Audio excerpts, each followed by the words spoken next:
vệ nơi mà ta thương yêu. Có cun hành tinh xanh thêm bao lần, cùng theo cun tiếp sức mạnh với gia đình siêu nhân. Mình cùng hóa chiến binh xanh, mãi không mình luôn đầy sức mạnh.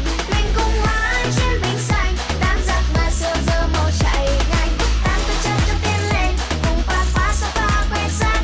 Mình cùng hóa chiến binh xanh, thế gian hôm nay bỗng dưng sạch nhờ có cun siêu nhân. La la la la la, la la la la la, la la la la, có cun siêu nhân. La la la la, la la la la, la la la la, la la la la, có cun siêu nhân.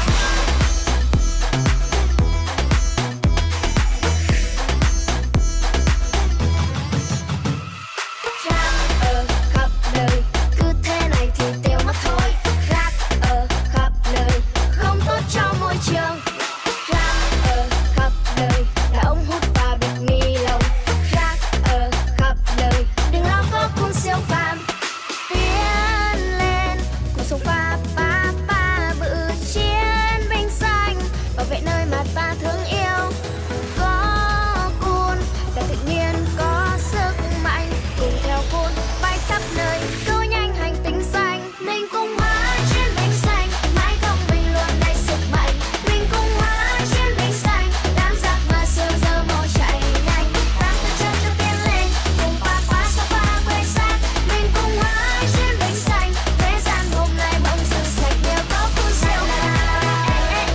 La la la la la, la la la la la, la la la la, có cun siêu nhân. La la la la la, la la la la la, la la la la, có cun siêu nhân. Thông minh như tam túc, can đảm như papa, nhanh nhẹn như chớp chớp, sắc sảo như mama. Vì gia đình nông dân siêu phàm, thật mạnh mẽ để cứu hành tinh xanh. Bảo vệ đất, bảo vệ nước, bảo vệ cây, bảo vệ tất cả ước mơ vẫn còn đây. Tiến lên, cùng sông pha pa pa bự chiến binh xanh, bảo vệ nơi mà ta thương yêu. Có cun là tự nhiên có sức mạnh, cùng theo cun bay khắp nơi cứu